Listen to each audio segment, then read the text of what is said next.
ইউসুফ নবী বলেন, আমি স্বপ্ন দেখলাম আমার 11টা তারকা সূর্য আর চন্দ্র আমার সেজদা করে। ঠিকই মিশরের অর্থ মন্ত্রণালয়ের দায়িত্বে ইউসুফ নবী বসা। বিশাল ঘটনা কোরআনে আছে। এক পর্যায়ে ভাইয়েরা অভাবে পড়িয়া খানা আনার জন্য মিশরে চলে গেছেন।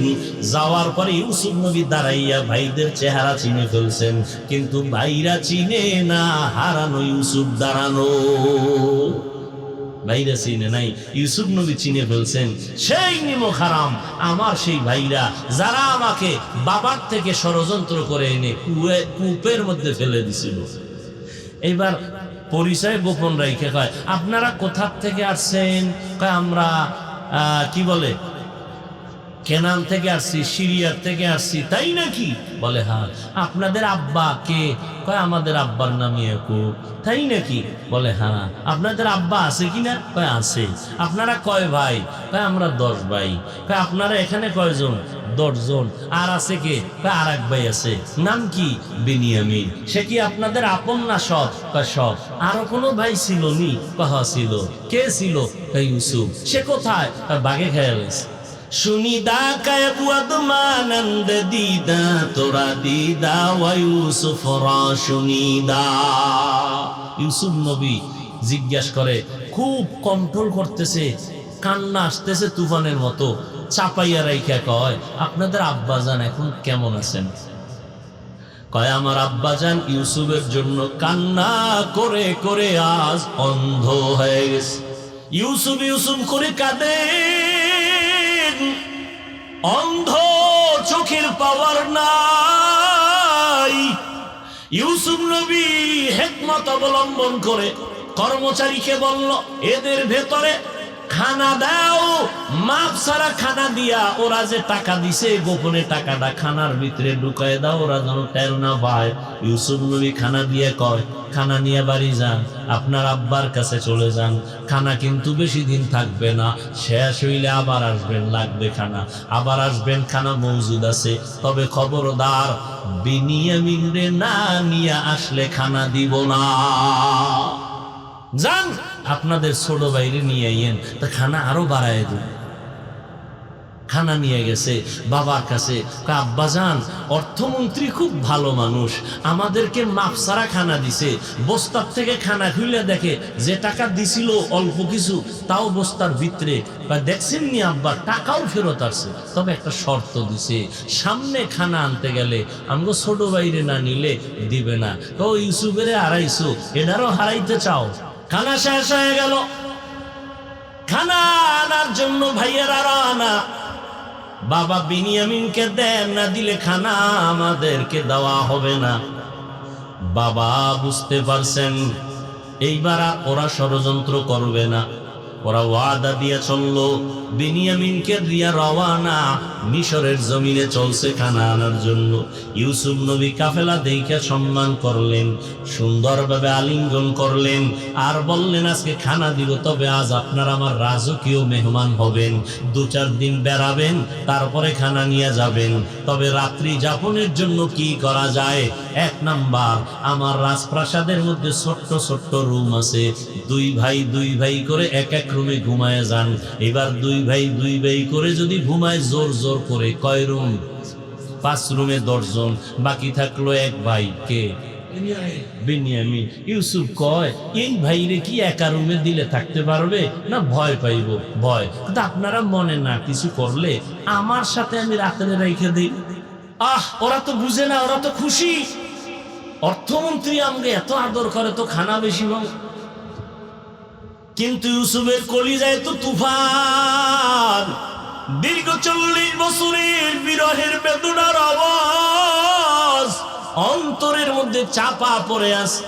সব ভাইরা রুমে রুমে ঘুমায় গেল, বিনিয়ামিন রে নিয়া ইউসুফ আজ ঘুমায় না। 40 বছরের ইতিহাস চর্চা করতেছে। ও বিনিয়ামিন, আব্বাজানের খবর কি তোমার? বলো, এই হালাত। তোমার ভাই ইউসুফের কথা মনে আছে? বলে নাই।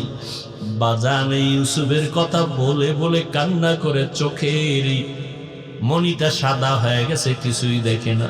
এইবার ইউসুফের ওয়াদা দিয়ে কয়, বলবা না আমি তোমার সেই আপন ভাই ইউসুফ। আমাকে ওরা ষড়যন্ত্র করে পাঠায় দিয়েছে, কুয়ার মধ্যে ফেলেছে। আমার মাওলা কুদরতের দরজা দিয়ে আমাকে হেফাজত করেছেন। সারাটা রাত ভাইরে বুকের সাথে আলিঙ্গন করেছেন। 40 বছর পর্যন্ত মোলাকাত হলো। এরপরে কয়েকদিন রাইখা মেহমানদারি করাই এবার খানা দিয়া বিদায়। বিশাল ইতিহাস কোরআনে। শেষবারের মতো যখন সবাই রে বিদায় দেয়, খানা নিয়ে বিনিয়ামিন রে আটকায় রাখছে কৌশল। ইউসুফ নবীর পান দানটা হারায় যায়। হারানের একটা অজুহাত, চুরির মাল যার কাছে পাওয়া যাইত। ওই সময় শরীয়তের আইন ছিল ওই চোরাকে তার কাছে গোলাম বানায় রাখতেন, তাকে আর ছাড়া নাই। ইউসুফ নবী কৌশল করলেন হেকমত করে, বিনিয়ামিনের খানার ব্যাগের ভিতরে পানদানটা কর্মচারী দিয়া ঢুকায় দিলেন। সবাই রে খানা দিয়া রওয়ানা। এবার ঘোষণা হইছে অর্থমন্ত্রীর পান দান পাওয়া যায় না, কোথায় গেল? ঘোষণা খুঁজতে খুঁজতে ওদের ধরো, দইরা বিনিয়ামিনের ব্যাগের মধ্যে পাইছে। 10 ভাই কয় আব্বায় তো কি বলবে, আব্বায় তো বলছে বিনিয়ামিন রে দিবে না, হারায় ফেলবো। এখন তো আইন অনুযায়ী বিনিয়ামিনকে নেওয়া যাবে না, চুরির মাল তার ব্যাগে পাওয়া গেছে। কি করার? বাবার কাছে কি জবাব দিব? বিনিয়ামিন কি ইউসুফ নবী রেখে দিলেন কৌশল করে। এভাবে সর্বশেষ ইউসুফ নবী সব ভাইদের পরিচয় দিয়া কান্নাকাটির এক আওয়াজ। মোহব্বতের বন্ধনের পর শেষবারের মতো কয় যাও আমার আব্বারে নিয়ে আসো। আর আমার একটা জামা আছে শরীরে পরিহিত জামা, এই জামাটা আল্লাহ পাক আমাকে জান্নাত থেকে কূপের মধ্যে দিছিলেন, জিব্রাইল আইসা পরায় দিছেন। আব্বারে সালাম দিয়া জামাটা দিবা, আর এই জামাটা আব্বা জানের চোখে লাগাইলে সাথে সাথে চোখ ভালো হয়ে যাবে। এবার আব্বারে নিয়ে আসো, আম্মারে নিয়ে আসো, তোমরাও একসাথে আসো। এবার সবাই আইসা আব্বা আম্মা সহ, ইয়াকুব নবী সহ, এরপরে ইউসুফ নবীকে সেজদা দিলেন। সবাই এসে সেজদা করলেন। স্বপ্ন দেখছে কবে, আজকে পূরণ হইল কত বছর পর। বুঝেন না কথা? ওই ভণ্ড বলবে ইউসুফ নবীর 10 ভাই সেজদা করলো মা বাপ সহ।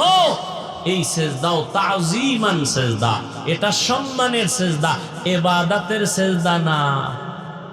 এবার আমার মতো দুর্বল মৌলবী তো ঠান্ডা হয়ে গেছে, পুঁজি শেষ। আমি ওরে আটকাইলাম ইবাদতের সেজদা আল্লাহকে ছাড়া অন্যকে দেওয়া শিরিক। কারণ সে আমারে কতটি দলিল দিল কোরআন দিয়া যে না আমরা ইবাদতের জন্য দেই না, আমরা ইবাদতের সেজদা আল্লাহর জন্যই রিজার্ভ রাখছি, কিন্তু আমরা যে পীর সাবার মাজারে দেই এটা সম্মান। এখন ওরে আটকাইবেন কেমন? এটাও বদআমল, কিন্তু মুনকার। দলিল না দিলে হবে না। এবার নকলি দলিল শেষ, আকলি দলিল দাও, আর একটা জুতা হাতে লো। জিজ্ঞাসা করতে হবে, এই বেঈমান তুই কি ইউসুফ নবীর উম্মত না আদম নবীর উম্মত? কি বলবে? কি বলবে? কি বলবে? আমি মুহাম্মদের উম্মত। কানে ধর, কানে ধর। মুহাম্মদের শরীয়তে আল্লাহ ছাড়া সম্মান হোক আর ইবাদত হোক, আল্লাহ ছাড়া ভিন্ন কাউকে কোনোভাবে সেজদা দেওয়া হারাম। তুই যদি ইউসুফ নবীর উম্মত হও, তুই সেজদা দিয়া মর। আদমের হইলে আলাদা, মুহাম্মদের উম্মত দাবি কইরেই যদি আউলা জাউলা করো, জুতা মোবারক রেডি। কথা বুঝাইতে পারছি? এর নাম মুনকার, এর নাম ইন্নাস সালাতা তানহা আনিল ফাহশাই ওয়াল মুনকার ওয়া লাযিকরুল্লাহি আকবার। কষ্ট হইতেছে আপনার? আমার কষ্ট হইতেছে। যেই গরম, মাদ্রাসায় ভর্তি চলতেছে, সারাদিন ভর্তির কার্যক্রম। আল্লাহ আল্লাহ পাক রব্বুল আলামিন বললেন, যারা আমার সাথে মোলাকাত করতে চায় তাদের জন্য দুইটা কর্মসূচি, একটা হলো ইতিবাচক আর একটা নেতিবাচক, একটা হলো প্রতিরোধক আর একটা হলো প্রতিষেধক। আল্লাহর সাথে মোলাকাত করতে চাননি কি ভাই বলেন? এটাও তাল মিলাইতেছেন, অন্তর থেকে বলেন আসলে চাননি? আল্লাহ কবুল করেন। তো মোলাকাত করতে চাইলে কি এই দুনিয়ায় হবে? আখেরাতে হবে, তাই তো? কিন্তু কাজ করতে হবে দুনিয়াতে দুইটা। কয়টা? একটা ইতিবাচক আর একটা নেতিবাচক। 100% আপনাকে করতে হবে নেক আমল, 100% আপনাকে বাঁচতে হবে শিরিক থেকে। নেক আমল ছাড়া যাবে না, শিরিক করা যাবে না। বড় কঠিন, বেদাত মুক্ত আমল হতে হবে, তবে বেশি আমল না, আমালুল কলিল, কম আমল, তবে আমলটা হতে হবে মাল ইখলাস, খালিসান লিওয়াজহিল্লাহি তাআলা। কার জন্য? আল্লাহর জন্য হতে হবে আমলটা। আমরা আমল করি মানুষের জন্য, ঠিক না? এই জন্য আমগো ভিতরে বাপ দেখেন না, রমাজানে আগে আসিল দ্বন্দ্ব মসজিদের বাইরে, এখন ভিতরে কি ভাই? কে জোরে আমিন বলবে, কে আসতে বলবে, কে বুকে হাত বাঁধবে, কে নাবির নিচে বাঁধবে, কে 8 রাকাত পড়বে, কে 20 রাকাত পড়বে। আচ্ছা, আপনি 8 রাকাত পড়েন আর জোরে আমিন বলেন, বুকে হাত বাঁধেন, এই যে আমলটা করেন হাদিসে আছে, এটা বুঝে করতেছেন। আর আমলটা কার জন্য করতেছেন? পীরের জন্য না আল্লাহর জন্য? বলেন তো। আল্লাহর জন্য করলে ভাবটা আমার সাথে দেখান কেন? কি আপনি সালাম দেনও না, আমি দিলেও নেন না, কয় কি ব্যাপার, কয় 20 রাকাত, ঠিক নেই? আপনি 8 রাকাত করলেন আল্লাহর জন্য আমল করলেন, আপনি বুকে হাত বাঁধলেন আল্লাহর জন্য, আপনি জোরে আমিন বললেন আল্লাহর জন্য। ভাবটা আমার সাথে কেন? বান্দার সাথে ভাব দেখান কেন? সালাম দেয়ও না, দিলেও নেয় না, বিষয় কি? কয় জোরে আমিন কয় না। আছে না? আমল করলেন আল্লাহর মোহাব্বত নিয়ে, ভাব দেখাইতেছেন বান্দার সাথে। এটা কেমন নিয়ম, কোন সিস্টেম? আখলিস দীনাকা ইয়াকফিকাল আমালুল কলিল, ইখলাস ওয়ালা আমল। আপনি 8 রাকাত পড়েন আর 4 রাকাত পড়েন, আল্লাহ দেখবেন আপনার ইখলাস, আপনার অন্তরের হালাত। আপনি কি জন্য আমলটা করতেছেন? কি আমার সাথে যুদ্ধ লাগাই করতেছেন, না আল্লাহর মোহাব্বত পাওয়ার জন্য করতেছেন? ফামান কানা ইয়ারজু লিকা রাব্বিহি ফালইআমাল আমালান সালিহা। নেক আমল করো, আমলটা যেন বেদাত মুক্ত হয়, ইখলাসের সাথে আমল হয়। তবে সতর্ক, কোন শিরিকের গন্ধ যেন না থাকে। বলে শিরিক কাকে বলে? বলে আল্লাহ আছেন, আল্লাহ যা পাবেন, এককভাবে আল্লাহ যা পাবেন, এটা আর একজনকে দেওয়ার নাম শিরিক। সেজদা কে পাবেন? বলেন বলেন। আল্লাহ। এটা আর একজনকে দেওয়ার নাম শিরিক। যারা দেয় তারা মুশরিক। ইন্নাল্লাহা লা ইয়াগফিরু আন ইউশরাকা বিহি ওয়া ইয়াগফিরু মা দুনা যালিকা লিমান ইয়াশা ওয়া মান ইউশরিক বিল্লাহ ফাকাদ দাল্লা দালালাম বাঈদা। ওয়া মান ইউশরিক বিল্লাহ ফাকাদ ইফতারা ইসমান আযীমা। আল্লাহ যা এককভাবে পাবেন, এটা আল্লাহকেই দিতে হবে, নবীকেও দেওয়া যাবে না। সিজদা পাবেন আল্লাহ, যদি আর কাউকে দেই এটা দেওয়ার নাম শিরিক। রিজিকের মালিক আমার আল্লাহ, এই মালিক আরেকজনকে বানানোর নাম শিরিক। রিজিকের মালিককে আর একজনকে রিজিক দাতা বানানো কি শিরিক। হায়াতের মালিক আল্লাহ, আর একজনকে হায়াতের মালিক মনে করার নাম শিরিক। যারা মনে করে তাদের নাম মুশরিক। ওয়া ইউশরিক বিল্লাহ ফাকাদ হারামাল্লাহু আলাইহিল জান্নাহ। যারা শিরিক করবে তাদের উপরে জান্নাত হারাম। মৃত্যু দেওয়ার মালিক আমার আল্লাহ, আর কেউ মৃত্যু দিতে পারে মনে করার নাম শিরক। ও যুবক, কই তোমার আমল? আল্লাহর কাছে আমল বড় দামি। আল্লাহ দুনিয়াতে আমলের পরীক্ষা দেওয়ার জন্য পাঠাইছেন। আল্লাযী খালাকাল মাউতা ওয়াল হায়াতা লিয়াবলুয়াকুম আইয়ুকুম আহসানু আমালা ওয়া হুয়াল আজিজুল গফুর।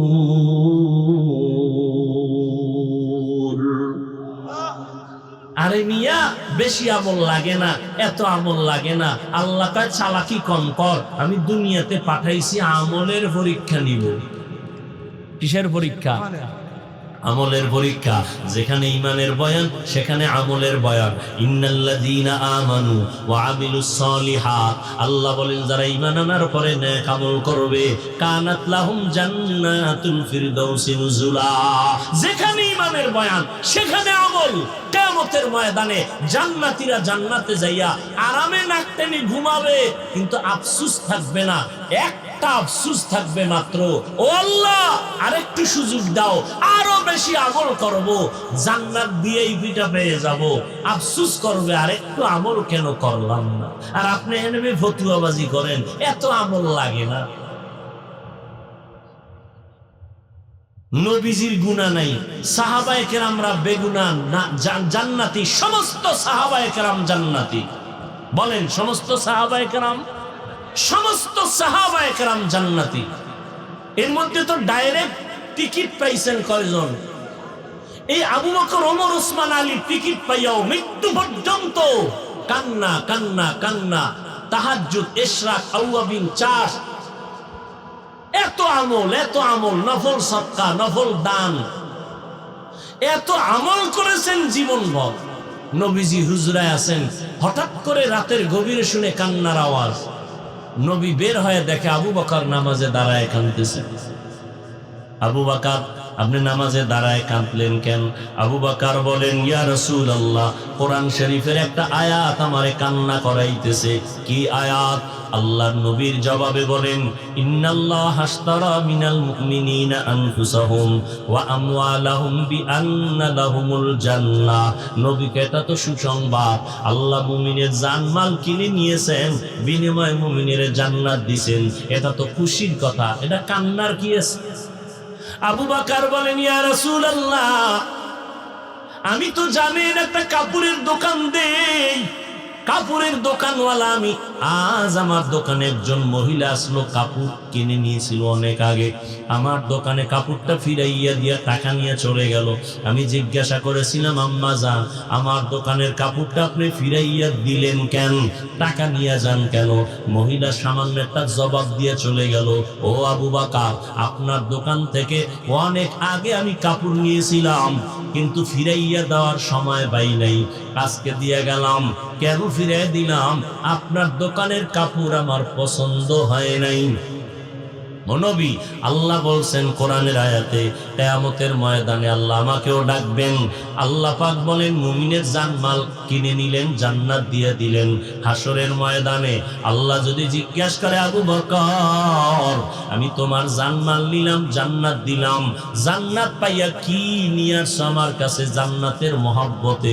আমি যদি বলি, আল্লাহ আমি নেক আমল করেছি, কোরআন তেলাওয়াত, তাহাজ্জুদ, ইশরাক, আমি যাকাত দিয়েছি, আমি হজ করেছি, সব আল্লাহর কাছে পেশ করি। আল্লাহ যদি বলে, আবু বকর আমার জান্নাত আমারে দাও, তোমার জান্নাত লয়ে জাহান্নামে যাও। আল্লাহ কেন? আল্লাহ যদি বলে, ও আবু বকর, ওই মহিলার মতো যদি জবাব দিয়ে কয়, ও আবু বকর, তুমি যেই জান্নাত পাওয়ার জন্য নামাজ পড়ছো, ওই নামাজ আমার পছন্দ হয় নাই, তেলাওয়াত করছো পছন্দ হয় নাই, যেইভাবে সিজদা করা দরকার ওইভাবে করো নাই, যেইভাবে জিকির করা দরকার ওইভাবে করো নাই, যেইভাবে তেলাওয়াত করলে আমি আল্লাহ খুশি হব ওইভাবে করো নাই, তোমার আমল আমার পছন্দ হয় নাই, অতএব তোমার জান্নাত আমার জান্নাত আমারে দাও, তোমার জানমাল তুমি নিয়ে জাহান্নামে চলে যাও। ও নবী, তখন আমার কি উপায় হবে? এই চিন্তায় আমি কান্না করে নামাজে বিভোর হয়ে গেলাম। আম্মা জান আয়েশা রাদিয়াল্লাহু তাআলা আনহাকে সাহাবায়ে কেরামদের এক কাফেলা প্রশ্ন করলেন, আম্মা জান, নবীজির কোনো আশ্চর্য কথা আমাদের একটু শুনাইবেননি? আম্মা জান পাল্টা প্রশ্ন করলেন, ও সাহাবায়ে কেরাম, নবীর এমন কোন কি জিনিস আছে জীবনে যেটা আশ্চর্য না? সবই তো আশ্চর্য, কোনটা আশ্চর্য না? তবে একটা ঘটনা শুনে নাও। সাহাবায়ে কেরামদের আম্মা জান আয়েশা রাদিয়াল্লাহু আনহা 2 মিনিটে একটা ঘটনা শুনায় দিলেন। ও সাহাবায়ে কেরাম, একদিন এশার নামাজ পড়িয়া আমার মায়ার নবী হুজরায় চলে আসলেন। অন্ধকার রুম আলো হয়ে গেল। নবী মুস্কি হাসতেছেন, আমাকে বলতেছেন, ও হুমায়রা, আজকে রাত্রের জন্য আমাকে একটু রোকসত দিবেননি, ছুটি দিবেননি? আম্মাজান বলেন, আপনি ছুটি চাইবেন আর আমি ছুটি দিব না, এটা কেমনে হয়? আম্মাজান ভাবলেন অন্য কোনো বিবির ঘরে যাবেন হয়তো। আর আমগো হালাত কি? আশেকে রসুল 3 দিন বাড়ি খবর নাই। ম্যাডাম ফোন দিছে, কই তুমি? ফোন দিবা না? কইয়েছি এটা আমার ব্যাপার, তুমি এত টেনশন করো কেন? রহমতের নবী বলেন, ও হুমায়রা, আমি একটা রাত্রের জন্য ছুটি চাই। আম্মাজান ভাবলেন কোন বিবির ঘরে যাবেন। আম্মাজান বলেন, না। মায়ার নবী দেখলাম মুহূর্তের মধ্যে নামাজের মুসাল্লায় দাঁড়ায় গেলেন। আমার হুজরার কিনারায় অন্ধকার নামাজে দাঁড়ায় গেলেন। ভিন্ন কোনো বাতি নাই, নবীর চেহারা মোবারকটা একটা বাতি, একটা আলো। নবীজি নামাজে দাঁড়াইলেন, সূরা ফাতিহা পড়তেছেন। আমি ঘুমের বাহানা ধরে সব দেখতেছিলাম। আল্লাহর নবী সূরা ফাতিহা শেষ, সূরা বাকারা পড়তেছেন। আর অজর দাঁড়ায় কান্না কান্না কান্না, চোখের পানি পড়ে দাড়ি মোবারক ভিজে যাইতেছে, বুক ভাসাইয়া যাইতেছে। সূরা বাকারাটা শেষ করে আবার আরেকটা সূরা পড়া শুরু করলেন। ওই সূরাটা শেষ, আবার আরেক সূরা শুরু করলেন। এইভাবে পড়তেছেন, আল্লাহর সাথে কথা বলতেছেন। আর অঝর দ্বারাই নবী কান্না করতেছেন। এখনো রুকুর খবর নাই, সেজদারও খবর নাই। দীর্ঘ টাইম আমার নবী নামাজে, গভীর রাত, চোখের পানি ফেলে তেলাওয়াত করেন। অনেক সময় যা আমার জীবনে আমি দেখছি কিনা সন্দেহ। মায়ার নবী এত দীর্ঘ টাইম নামাজে দাঁড়াইয়া অনেকগুলো সূরা তেলাওয়াত করিয়া মাত্র রুকুর মধ্যে চলে যাচ্ছেন। আমি দেখতেছি নবী রুকুর মধ্যে গিয়াও কান্নার আওয়াজ। দীর্ঘ টাইম রুকু থাকার পরে দাঁড়াইলেন। এরপরে প্রথম রাকাতের মাত্র প্রথম সেজদায় চলে গেলেন। সেজদায় গিয়ে এমন কান্না, আমার আল্লাহর মোহাব্বতের কান্না চলতেছে। মাত্র প্রথম রাকাতের প্রথম সেজদা, দ্বিতীয় সেজদা এখনো নবী দেন নাই। নবী কান্না করতেছেন। হঠাৎ করে হুজরার বাইরে বেলালের আওয়াজ আসতেছে। বেলাল ডাক দিয়া বলেন, নবী প্রস্তুতি নেন, ফজরের সময় কাছাকাছি হয়ে গেছে। মাত্র প্রথম রাকাতের প্রথম সেজদা, দ্বিতীয় সেজদাও দেয় নাই নবী। কি পরিমাণ টাইম নবী লাগায় নামাজ পড়লেন, কি পরিমাণ তেলাওয়াত করলেন, কি পরিমাণ রুকু করলেন, কি পরিমাণ সেজদা আর কান্না। রহমতের নবী। বেলাল বলে, রেডি হন, প্রস্তুতি নেন, ফজরের টাইম কাছাকাছি, আজান দেওয়ার জন্য আমি হাজির হয়ে গেছি। আম্মা জান আয়েশা বলেন, নবীর আশ্চর্য ধরনের এই রকম বহু ঘটনা। নবী এতটাই আল্লাহর মহব্বতে বিভোর, আল্লাহ যেইভাবে নামাজটা চাইছেন ওইভাবে নামাজ পড়তে পারলেন কিনা নিজের একটু প্রশ্ন করেন। বাবা, দুনিয়াতে আজ আছি কাল থাকবো না। এই চোখের সামনে কত আপনজন চলে গেল। ওই গতকাল পরশুদিন খবর জানো না বাবা, এই ঈদকে কেন্দ্র করে কত লাশ আর লাশ আর লাশ। বাইকের তলে পরে অ্যাক্সিডেন্ট হয়ে ওই যে গতকালও এক জায়গায় 12 জন মারা গেছে, তার আগের দিন এক জায়গায় 14 জন মারা গেছে। এমন কোনো দিন নাই যুবকের লাশের খবর নাই রে বাবা। কয়দিন আর দুনিয়াতে বাঁচবা? আল্লাহর হুকুম মতো চলো, নবীর তরিকা মানিয়া চলো। যেদিন মরণ হয়ে যাবে, কে আমার আপন, কে আমার মা, কে বাবা, কেউ আমার সাথে যাবে না। সাদা কাপড়ের 3টা প্যাকেট বানায় আমার আপনাকে কবরে রাখা হবে। ওই অন্ধকার কবরে আল্লাহর মুহাব্বত নিয়ে রওনা হও। এখনো সময় আছে, তওবা করে নেও। গুনাহ নিয়ে কবরে গেলে আযাব ভোগ করা লাগবে রে বাবা। আল্লাহর আযাব সহ্য করা যাবে না রে মুমিন। এখন থেকে তওবা করে নেও। সমস্ত নবীরা দাড়িওয়ালা নামাজি নবীর তরিকা নিয়ে আল্লাহর হুকুম মতো জীবন চালাইছেন। সমস্ত সাহাবায়ে কেরাম নবীজি 5 বেলার নামাজ পড়েছেন। ও যুবক বাবা, তুমি স্কুলে পড়ো বাধা নাই, কলেজে পড়ো বাধা নাই, চাকরি করো ব্যবসা করো বাধা নাই, 5 বেলার নামাজ পড়িও, মা বাবার দোয়া নিয়ে চলিও। তো বলতেছি না আমল 2 প্রকার, নেক আমল আর বদ আমল আবার 2 প্রকার, ফাহশা আর মুনকার। ইন্নাস সালাতা তানহা আনিল ফাহশাই ওয়াল মুনকার ওয়া লাযিকরুল্লাহি আকবার। নিশ্চয়ই নামাজ মানুষকে পাপাচার থেকে ফিরায় রাখবে। নামাজ চ্যালেঞ্জ কার? আল্লাহ। পাপের জগতে 2টা ভাগ আছে, ফাহশা আর মুনকার। বদ আমল, সব বদ আমল থেকে মানুষকে বিরত রাখবে, বাঁচায় রাখবে কে? নামাজ। ঘোষণা কার? কত পার্সেন্ট মিথ্যা? কথা বলেন। এ কথাটা বলতে আপনার পেরেশানি হতে হয়। কত পার্সেন্ট সত্য? কোনো সন্দেহ নেই। কিন্তু এখানে নামাজি আছে না নাই? নামাজ পড়ে গুনাহ করে কেন? আল্লাহ তো চ্যালেঞ্জ দিয়েছেন, নামাজ মানুষকে গুনাহ থেকে বাঁচাবে। নামাজ পড়ে গুনাহ করে কেন? নামাজ পড়ে সুদ খায় কেন? নামাজ পড়ে ঘুষ খায় কেন? নামাজি বান্দা বেপরদায় চলে কেন? দাড়ি কাটে কেন? বান্দা মদের বোতল নিয়ে দৌড়ায় কেন? তাহলে আল্লাহর ওয়াদা মিথ্যা? বান্দার নামাজে ভেজাল, নামাজে ভেজাল। কেমন ভেজাল? বেজাল্লা নামাজওয়ালাদেরও গুণগান আল্লাহ কোরআনে বলছেন। আরাআইতাল্লাযী ইউকাযযিবু বিদ্দীন ফাযালিকাল্লাযী ইয়াদউল ইয়াতীম ওয়া লা ইয়াহুদ্দু আলা তাআমিল মিসকিন ফাওয়াইলুল লিল মুসাল্লিন। নামাজ মানুষকে গুনাহ থেকে বাঁচাবে, তার মানে সে বিনা হিসাবে জান্নাতি। আর এই সূরায় আল্লাহ কি বলেন? ওয়াইল নামক জাহান্নাম মুসল্লিদের জন্য। ওয়াইল নামক জাহান্নামটা অন্যান্য জাহান্নামের তুলনায় খুব নিকৃষ্ট। এই ওয়াইল নামক জাহান্নাম মুসল্লি কারা? যারা নামাজ পড়ে তাদের জন্য ওয়াইল নামক জাহান্নাম। দেখছেননি কারবার কি? এক আয়াতে আল্লাহ বলেন নামাজ মানুষকে জান্নাতে নিবে বিনা হিসাবে, গুনাহ করবে না।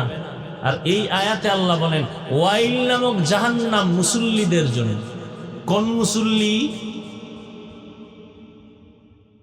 যেই মুসল্লি নামাজ পড়ে নফসের গোলামির জন্য, আল্লাহর গোলামির জন্য না, মানুষকে দেখাবার জন্য। এখানে বহু আল্লাহর বান্দা আছেন আজকে ফজর পড়ে নাই, জোহর পড়ে নাই, আসর পড়ে নাই, মাগরিব পড়ে নাই, এশাও পড়ে নাই। ফজর পড়বে কিনা আল্লাহ জানেন আর এই বান্দা জানে। এই হলো আমাদের হাল।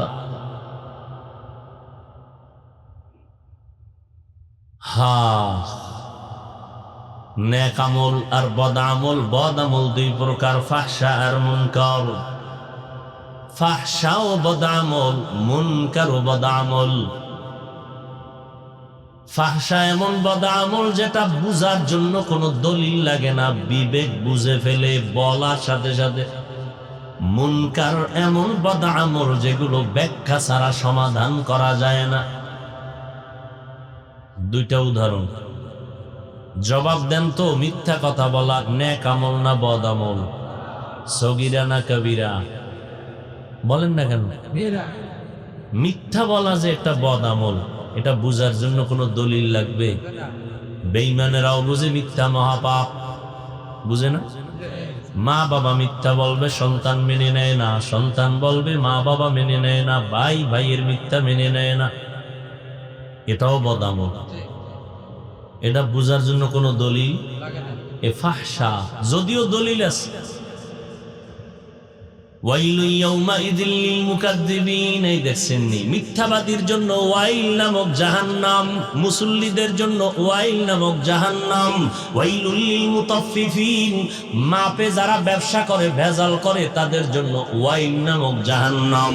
ওয়াইলুল লিকুল্লি হুমাযাতিল লুমাযা, যারা মানুষের গীবত করে, পেছনে পেছনে দোষ চর্চা করে, এদের জন্য ওয়াইল নামক জাহান্নাম। যারা মানুষের দোষ নাই বানাইয়া বানাইয়া অপবাদ দেয়, তাদের জন্য ওয়াইল নামক জাহান্নাম। ওয়াইল জাহান্নামটা বড় মারাত্মক।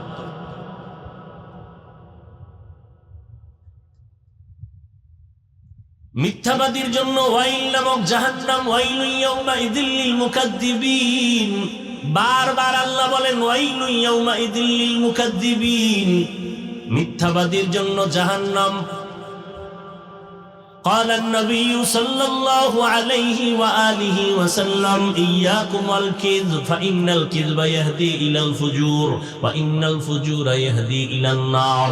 পয়গম্বর বলেন সাবধান, মিথ্যা থেকে বেঁচে থাকো, মিথ্যা সব খারাপের কারণ, সব খারাপের শেষ পরিণাম ফল জাহান্নাম। আল কিযবু ইউহলিক, মিথ্যা মানুষকে ধ্বংস করে দেয় একদিন আগে আর পরে।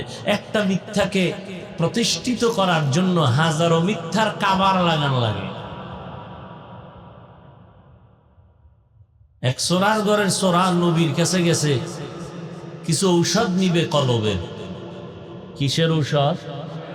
হসপিটালওয়ালারা অপারেশন করে দেহের, কোরআনওয়ালারা অপারেশন করে রুহের, কলবের। বুঝেননি? ভালো করে বুঝেন। নোয়াখালী মানুষকে বুঝান লাগে না, এরা ভালো বুঝনেওয়ালা। নোয়াখালীর জমিন বড় দামি, এরা ভালো জ্ঞানী। এই জমিনের এত জ্ঞানী, যাদের জ্ঞান ছড়িয়ে পড়েছে গোটা দেশে, গ্রামে গ্রামে। নোয়াখালীর মুন্সি সাহেবরা গিয়া মানুষের কোরআন শিখাইতো, দিন শিখাইতো, নামাজ শিখাইতো। আর এই নোয়াখালীর জমিনের ফুটন্ত গোলাপ উজানির কারি ইব্রাহিম রহমাতুল্লাহ আলাইহি, নোয়াখালীর ফুটন্ত গোলাপ হাবিবুল্লাহ মিসবাহ রহমাতুল্লাহ আলাইহি।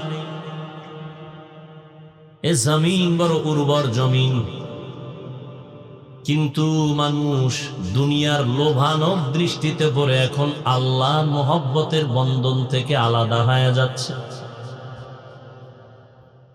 নোয়াখালীর মানুষ এত বুঝা বুঝে, অন্যায় করলেও বুঝা করে, মানে জানে এটা কাম, এরপরও করে। অনেকে জানে না, অন্যায় করে, কিন্তু নোয়াখালীর মানুষ সব জানে। আলেমরে গালি দেওয়া যে গুনাহ, এটা জানে, এরপরও দেয়। ইমামের বিরোধিতা করা যে একটা গুনার কাম, জানে, এরপরও করে। করে না? করে না? আল্লাহ হেদায়াত দান করুন। নবীর কাছে গিয়া কলবের ঔষধ দিবেন। ও পয়গম্বর, আমাকে কলবের ঔষধ দেন, আমার কলবের রোগ আছে। নবী হলেন কলবের শ্রেষ্ঠ ডাক্তার।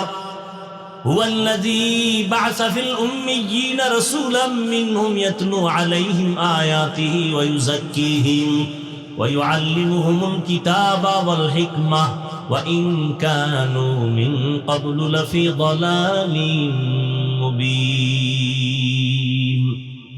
নবীজি দুনিয়াতে আসছেন চার দায়িত্ব নিয়া। প্রথম দায়িত্ব নবীর কোরআনের তেলাওয়াত, দ্বিতীয় দায়িত্ব মানুষের কলবকে পরিষ্কার করা, গুনাহ থেকে বাঁচাইয়া সুন্দর বানানো, এটাও নবীর কাজ। কলব ধোলাই করে। কি ধোলাই করে? কলব। অহংকার কলবের রোগ, হিংসা কলবের রোগ। সব রোগের ঔষধ আল্লাহ কোরআনে দিলেন। কোথায়? অনুনাজ্জিলু মিনাল কুরআনি মা হুয়া শিফা ওয়া রাহমাতুল লিল মুমিনিন ওয়া লা ইয়াজিদুয যালিমিনা ইল্লা খাসারা। আল্লাহ বলে, আমি কোরআন থেকে অবতীর্ণ করলাম ঔষধ, বারবার অবতীর্ণ করলাম ঔষধ। আনজালনা মানি একবারে অবতীর্ণ করা, নাজ্জালনা মানি বারবার অবতীর্ণ করা। অনুনাজ্জিল বারবার আমি অবতীর্ণ করেছি কোরআন থেকে, মা হুয়া শিফা ঔষধ। মানুষ কি ঔষধ একবার খায় না বারবার? এজন্য অনুনাজ্জিল। নাম্বার 2, ঔষধ সেবন করে সুস্থ মানুষ না রোগী? তাহলে আল্লাহ বলেন আমি কোরআন থেকে ঔষধ দিলাম। তাহলে বোঝা গেল পৃথিবীর প্রত্যেকটা মানুষ রোগী। বেঈমানেরা রোগী কেন? ঈমান নাই। ঈমানওয়ালারাও রোগী কেন? বলে ঈমান আছে আমল নাই। আমল করনেওয়ালাও রোগী কেন? কয় আমল আছে, আমলের মধ্যে ইখলাস নাই। বড় কঠিন জিনিস। চোরাই গিয়া ডাক দিয়া বলেন, ইয়া রাসূলুল্লাহ,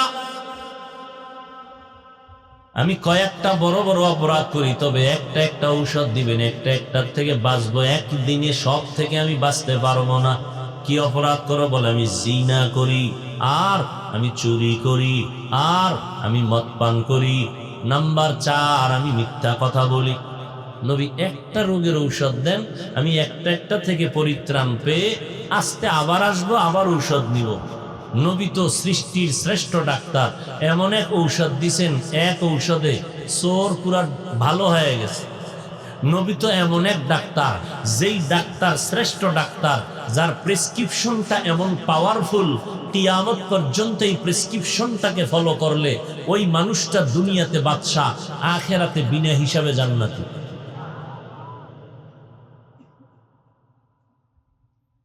নবীর প্রেসক্রিপশন ফাইনাল, নতুন কোন প্রেসক্রিপশন কোন ডাক্তার দেওয়ার ক্ষমতা নাই। তা আলেমরা করবে কি?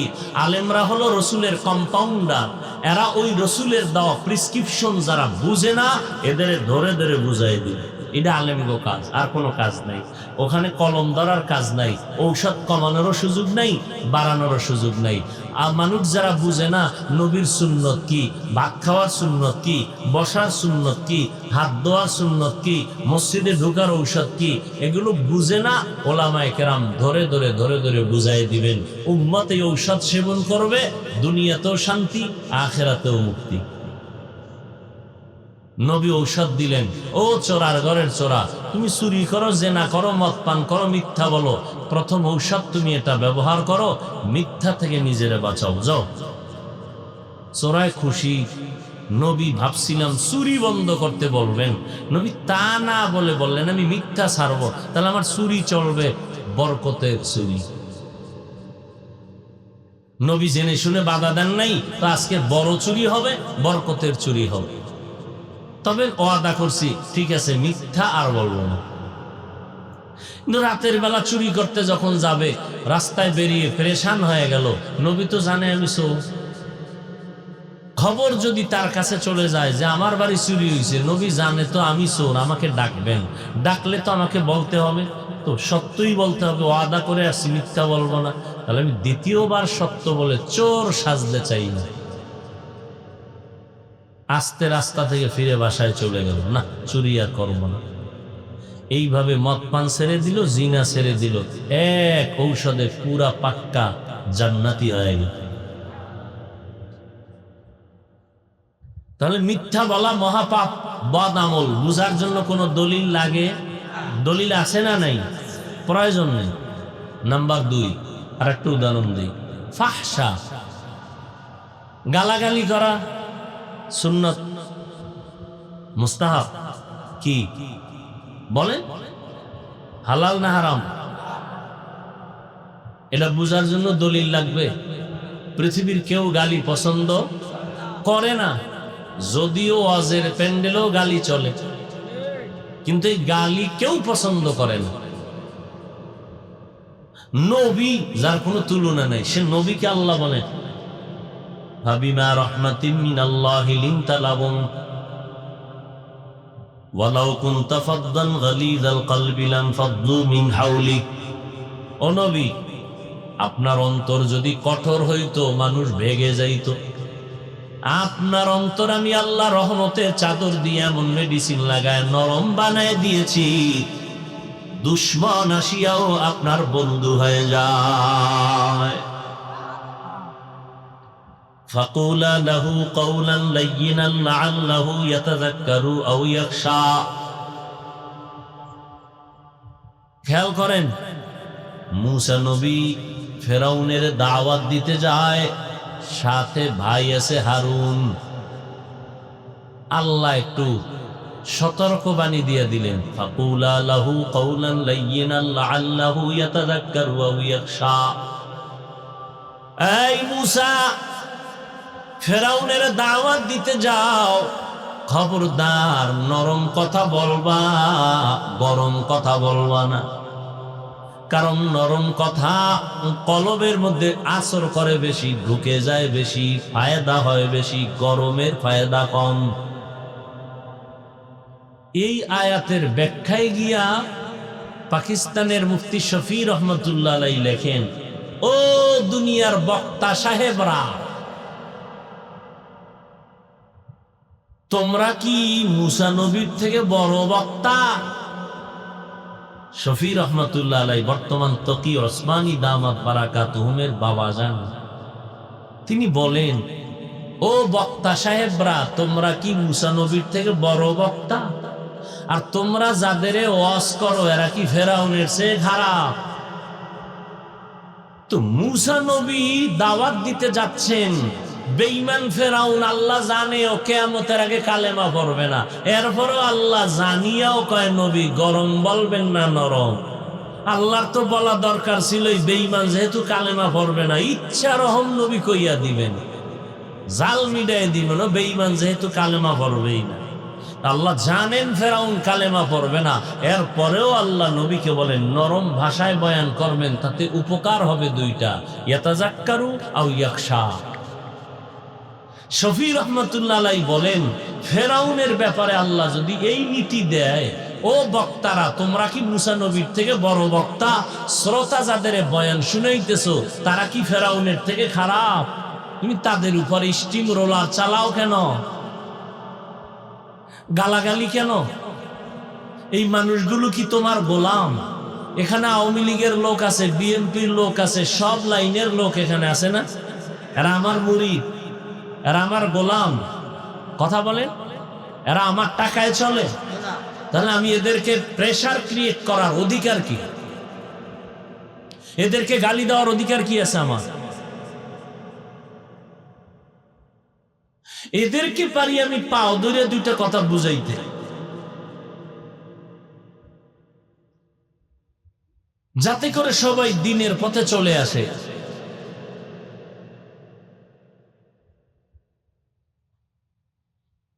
আল্লাহ পাক রব্বুল আলামিন গালি দেওয়ার ব্যাপারে খুব সতর্ক। নবীকে আল্লাহ বললেন,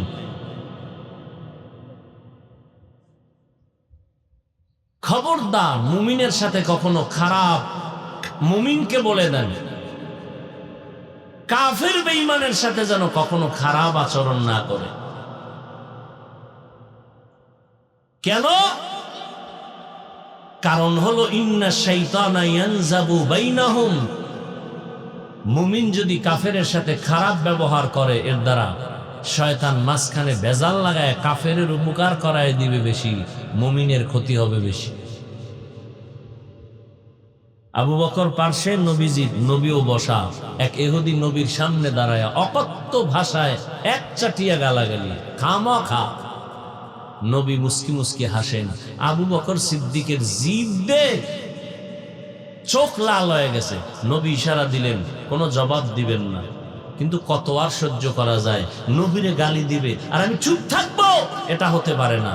আবু বকর এক পর্যায়ে জবাব দেওয়া শুরু করলেন। নবীজির মনটা বেজার হয়ে গেল। ইহুদি চলে গেল। নবীজিকে আবু বকর সিদ্দিক জিজ্ঞাসা করলেন, হে আল্লাহ রসুল, আপনি মন খারাপ করলেন কেন আমি জবাব দিতে গিয়ে? নবীজি বললেন, হে আবু বকর, যখন আমি চুপ ছিলাম, ইহুদি এক চাটি আমাকে গালি দিতেছিল, তখন আমার পক্ষ থেকে আল্লাহ একজন রহমতের ফেরেশতা নির্ধারণ করেছিলেন তার জবাব দেওয়ার জন্য। যখন আপনি জবাব দেওয়া শুরু করেছেন, আল্লাহর পক্ষ থেকে বিচারের ফেরেশতা চলে গেছে, সাহায্য বন্ধ হয়ে গেছে, আমার মন বেজার হয়ে গেছে। আসমান থেকে বিচার আসবে, এটা কঠিন। নিজে বিচার করতে যাবেন, এটা কঠিন হবে না, বরং মাইল দিতে গিয়ে নিজেও দিয়ে একটা খাইবেন। আর খোদায় যদি দেয়, আপনি ধরা ছোঁয়ার বাইরে ঘুমের তুইটা দেখবেন আর বাড়ি ঘরে আগুন লেগে গেছে। ও আপনার দোষ দিতে পারবে? কোনো দোষ নাই। আল্লাহর কাছে কানবেন, আল্লাহ যদি আমারে জ্বালাইতেছে, আল্লাহরে বলতে থাকেন। মুসা নবী একদিন আল্লাহ রেখে, আল্লাহ এই ফেরাউন যে আমারে জ্বালায় তুমি দেখো না? দেখি। তামসা চাও তুমি? এই ফেরাউন্যের মারতে তোমার কয় সেকেন্ড লাগে? কয় 1 সেকেন্ডও না। এত যে গালাগালি করে আমারে, তুমি কি তামাশা দেখতেছো? আল্লাহ জবাব দেন, ও মুসা এই ফেরাউন্যের বানাইছে কে? কয় আপনি। এ ফেরাউন্যের বড় বানাইছে কে? আপনি। ফেরাউন বাতাস ভোগ করে খানা খায় কার? কয় আপনার। তাই নাকি? বলে হ্যাঁ। ও মুসা যেই ফেরাউন বেঈমান, আমার বাতাস, আমার পানি, আমার খানা খাইয়া আমার বিরোধিতা করে, সেই ফেরাউন তুমি মুসার বিরোধিতা করা তো কোনো ব্যাপার না। কি? যেই নিমক হারাম মুনাফিকের গোষ্ঠী নবীর বিরোধিতা করে, ওমরে ফারুকের বিরোধিতা করে, সাহাবায়ে কেরামের বিরোধিতা করে, ওই নিমক হারামের গোষ্ঠী মুনাফিকেরা ওলামায়ে কেরামের বিরুদ্ধে কথা বলবে, এটা আশ্চর্য কিছু নয়, এটা স্বাভাবিক বিষয়। যারা সাহাবায়ে কেরামের উপরে কলম ধরতে পারে, এ সমস্ত বেয়াদবের গোষ্ঠী ওলামায়ে আহলে হকের উপরে কলম ধরতে কোনো ভয় পায় না। তবে আজীবনের জন্য মনে রাখবেন, সাহাবায়ে কেরামের বিরুদ্ধে যারা ইশারা ইঙ্গিতে বলবে, লেখবে, আল্লাহর কসম এরা ভণ্ড। এদেরকে যারা ভণ্ড বলবে না, তারাও ভণ্ড। আল্লাহ হেদায়েত দান করুন। রাগ করলেন? ভণ্ড বাতিলের বিরুদ্ধে কথা বলার নাম হিংসা। এ আরেক ঝামেলা। কয় হাফিজ ভাই বয়ান করলো না গীবত করলো? কয় গীবত করলো। কয় কেন? কয় হিংসা। ভণ্ডদের বিরুদ্ধে, বাতিলের বিরুদ্ধে কথা বলা রাসূলের লাইনে, সুন্নাত কোরআনের আইনে ফরজ। যদি কেউ বলে গীবত হইছে, এই গীবতের দ্বারা সওয়াব হবে, গুনাহ হবে না। দলিল নিবা, চেঁচামেচি করবা না। গীবত করা হারাম আপনারা জানেন, আমরা হুজুরেরা জানি না? কি জবাব দেন? আমরা হুজুরেরা জানি না? জানি মানে আপনাদের থেকে বেশি জানি। কি বেশি জানি? গীবত করা হারাম, হারাম, হারাম, হারাম, জিনার থেকেও মারাত্মক। 4 কারণে গীবত করা ওয়াজিব, না করলে গুনাহ হবে। এই খবর আপনারা জানেন না, আমরা ওলামায়ে কেরাম জানি। এবার আপনিও জানতে চান, তো আজকে বাসায় গিয়া মোবাইলে তো সারা রাত্র অপরাধ করলেন, আজকে একটা ভালো কাজ করবেন। টাকা দিয়ে তো আর কোরআন শরীফ কিনতে পারবেন না, টাকা নেই, আর থাকলেও হিসাব। তাহলে ডাউনলোড করেন কোরআন, বাংলা কোরআন লিখে ডাউনলোড করেন, করে এরপরে 114 সূরার সিরিয়াল আসবে। এরপরে শেষের দিকে একটা সূরা একটু আগে আমি তেলাওয়াত করেছি, ওয়াইলুল লিকুল্লি হুমাযাতিল লুমাযা আল্লাযী জামা'a মালান ওয়া আদ্দাদা ইয়াহসাবু আন্না মালাহু আখলাদা। আসেনি? বাস এটার বাংলা ব্যাখ্যা পড়বেন। আরবি টারবি তো বুঝেন না, বাংলাটাই পড়েন, ওখানে সব লেখা আছে। ওয়াইল নামক জাহান্নাম, গীবত যারা করে তাদের জন্য, যারা মানুষের নামে বানাইয়া দোষ বানায় বানায় বলে তাদের জন্য ওয়াইল নামক জাহান্নাম। গীবত করা এই আয়াতে হারাম, কিন্তু 4 কারণে গীবত করা ওয়াজিব, না করলে গুনাহ হবে। এখন কার গীবত করবে, কে করবে, ওখানে সব লেখা আছে। তাহলে গীবত করা হারাম, কোরআনের আয়াতও বলে হারাম, হাদিসও বলে হারাম। এরপরও সুযোগ আছে না নেই? আছে। ইসলাম নিয়া, কোরআন নিয়া, হাদিস নিয়া, নবী নিয়া, সাহাবাদের নিয়া যারা বিষদগার করবে, এদের নাম ঠিকানা শুদ্ধা মানুষের সামনে বলে বলে মানুষকে সতর্ক করা, এটা গীবত হলেও সওয়াব। আল্লাহ আমাদের সব ভাইকে হেদায়েত দান করুন। বদামল 2 প্রকার, ফাহশা আর মুনকার। গালি দেওয়া হারাম, এটা বদামল, যদিও কোরআনের মধ্যে দলিলের অভাব নাই। কুল্লি ইবাদি ইয়াকুলুল্লাতী হিয়া আহসান ও নবী মুমিনদের জানায় দেন কাফেরদের সাথে যেন খারাপ আচরণ না করে। ইয়া আইয়ুহাল্লাযীনা আমানুত্তাকুল্লাহ ওয়া কুলু কাওলান সাদীদা। আল্লাহকে ভয় করো, জবানটাকে কন্ট্রোল করো। ক্বালান নবিয়্যু সাল্লাল্লাহু আলাইহি ওয়া আলিহি ওয়াসাল্লাম সিবাবুল মুসলিমি ফুসুকুন ওয়া কিতালুহু কুফরুন। পয়গম্বর বলেন মুমিন মুমিনের গালি দেওয়া পাপিষ্টের কাজ, মুমিন হইয়া মুমিনের বিরুদ্ধে জিহাদের ঘোষণা দেওয়া বেদিনদের পরিচয়। ক্বালান নবিয়্যু সাল্লাল্লাহু আলাইহি ওয়া আলিহি ওয়াসাল্লাম মদিনার নবী বলেন দুই জিনিস হেফাজতের জিম্মাদারি যদি নাও, আমি মুহাম্মদ তোমাকে জান্নাতে নেওয়ার জিম্মাদারি নিব। কয় জিনিস হেফাজত? দুই জিনিস। জবানের হেফাজত করো, লজ্জাস্থানের হেফাজত করো। আমি নবী ওয়াদা করলাম তোমাকে আমি জান্নাতে নেওয়ার জিম্মাদারি নিব। আল মুসলিমু মান সালিমাল মুসলিমুনা মিন লিসানিহি ওয়া ইয়াদি। আল্লাহর নবী বলেন খাঁটি মুসলমান ওই ব্যক্তি যার জবান আর হাতের দ্বারা ভিন্ন মুমিন মুসলমানরা নিরাপত্তা পায়। তাহলে গালি দেওয়া হালাল না হারাম? দলিল আছে না নাই? দলিল লাগবে না, বিবেক বুঝে ফেলছে ফাহশা। আসেন এবার মুনকার নিয়ে একটা উদাহরণ দেই। আগাবো না ইতি টানবো? মুনকার হলো এমন বদ আমল যেটা দলিল ছাড়া সমাধান করা যাবে না। যেমন সিজদা করা। সিজদা এটা গুনাহ না সওয়াব? বলেন বলেন। সওয়াব। ভালো করে বলেন।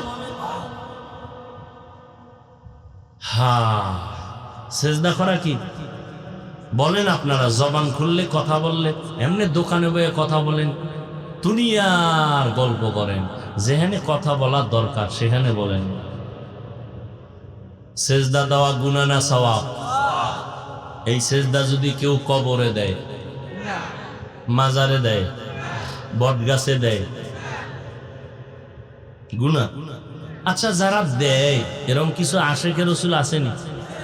আচ্ছা যারা দেয় এরা কি গুনাহ মনে করে দেয় না সওয়াব মনে করে?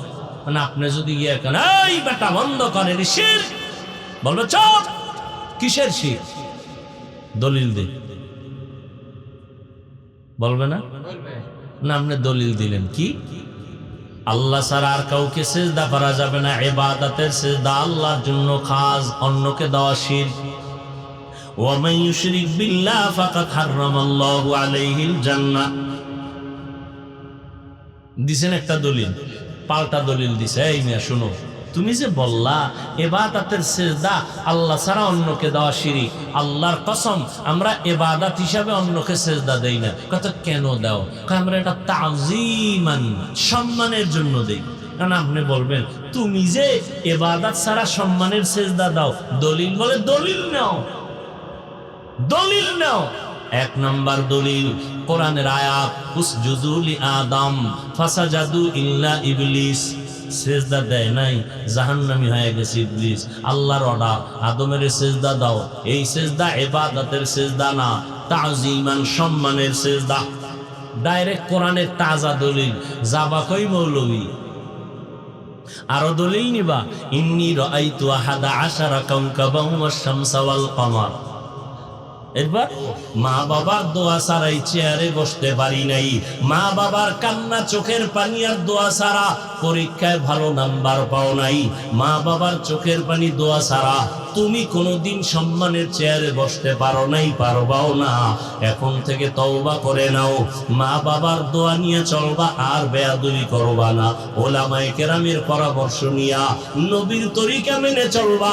ও যুবক, তোমার মতো কত যুবক রাস্তায় গাড়ি চালায়, নামাজ ছাড়ে না, তুমি কেন পারবা না? তোমার মতো যুবক স্কুল কলেজে পড়ে, নামাজ ছাড়ে না, তুমি কেন পারো না? তোমার মতো যুবক ব্যবসা করে, নামাজ পড়ে, তুমি কেন পারবা না?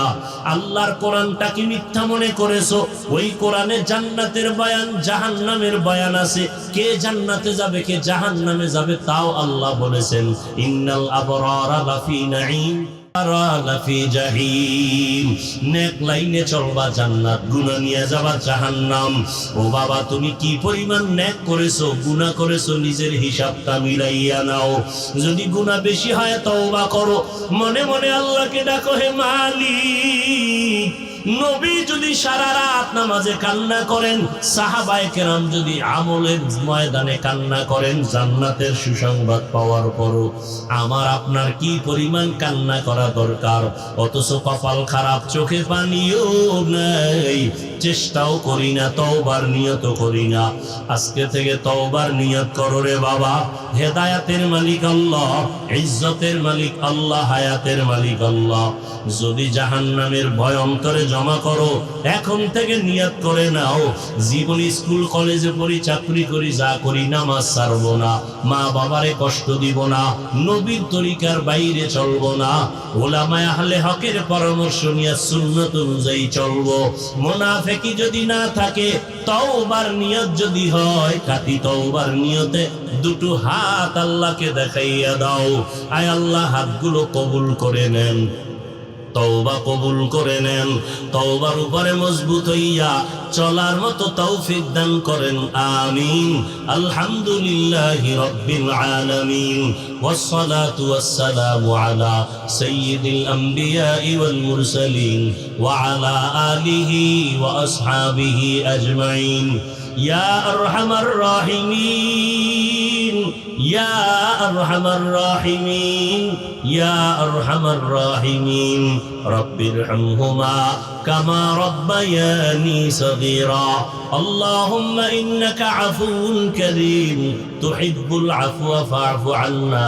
আল্লাহুম্মা ইন্না নাসআলুকা রিযাকা ওয়াল জান্নাহ ওয়া নাউযু বিকা মিন সাখাতিকা ওয়ান নার। আল্লাহুম্মা ইন্না নাউযু বিকা মিনাল বারাসি ওয়াল জুনুনি ওয়াল জুযামি ওয়া সাইয়্যিল আসকাম। ربنا ظلمنا أنفسنا وإن لم تغفر لنا وترحمنا لنكونن من الخاسرين.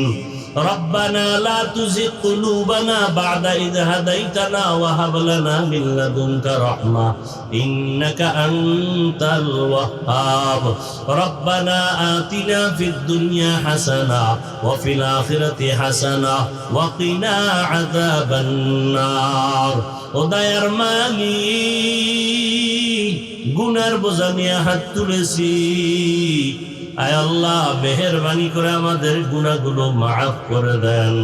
আয় আল্লাহ এই মাহফিল কবুল করে নেন, আয়োজনকারী সহযোগিতাকারীদের কবুল করে নেন, দান সদকাকারীদের কবুল করে নেন, এলাকায় শান্তি দান করেন, ব্যবসায়ীদের ব্যবসায় বরকত বাড়ায়া দেন, চাকরিতে বরকত বাড়ায়া দেন, সারা দুনিয়াবাসীকে মাফ করে দেন। আয় আল্লাহ প্রবাসে যারা আছে হেফাজত করেন, ফিলিস্তিনের মুসলমান কান্নার আওয়াজ মেহেরবানি করে রহমতের চাদর বিছাইয়া হেফাজত করে দেন। ইসরায়েলের জালেম সহ সারা দুনিয়ার জালেমদের জুলুম থেকে মুসলমানদের হেফাজতের ব্যবস্থা করে দেন আল্লাহ। বাংলাদেশ শান্তির দেশ।